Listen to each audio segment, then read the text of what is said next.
Jacob's story is an epic journey of faith, deception, and redemption that echoes through the ages.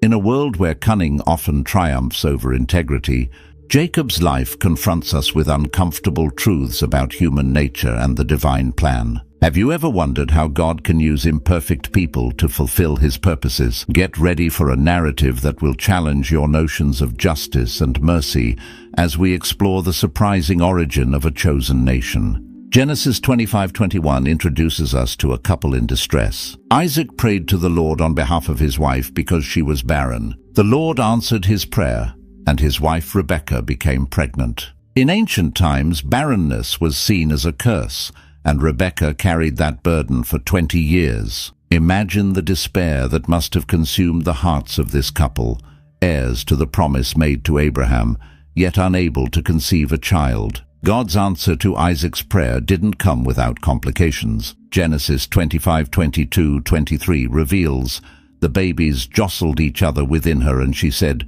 "Why is this happening to me?"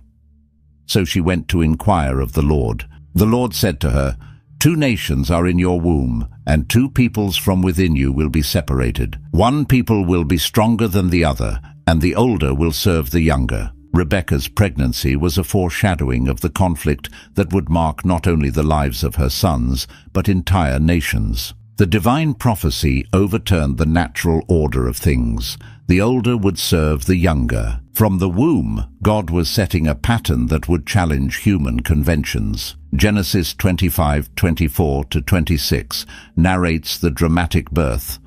When the time came for her to give birth, there were twin boys in her womb. The first to come out was red, and his whole body was like a hairy garment. So they named him Esau. After this, his brother came out, with his hand grasping Esau's heel, so he was named Jacob. Isaac was 60 years old when Rebekah gave birth to them. The contrast between the twins was evident from birth. Esau, the firstborn, was red and hairy, characteristics that foreshadowed his rugged and impulsive nature. Jacob, on the other hand, was born clutching his brother's heel, a gesture prophetic of his cunning and determined personality. As the boys grew, their differences became more pronounced. Genesis 25:27-28 describes, "The boys grew up, and Esau became a skillful hunter, a man of the open country, while Jacob was content to stay at home among the tents. Isaac, who had a taste for wild game, loved Esau, but Rebekah loved Jacob. Esau became a man of the field, skilled in hunting, embodying the masculine ideal of the time. In contrast, Jacob was quiet and domestic, preferring the life of the home. This division of personalities was reflected in their parents' preferences. Isaac favored Esau, while Rebekah preferred Jacob. Parental favoritism sowed the seeds of discord that would later flourish, offering a timeless lesson about the dangers of treating children unequally.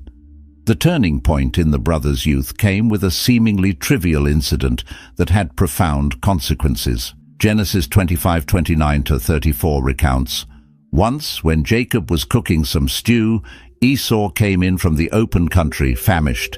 He said to Jacob, 'Quick, let me have some of that red stew. I'm famished.' That is why he was also called Edom." Jacob replied, "First, sell me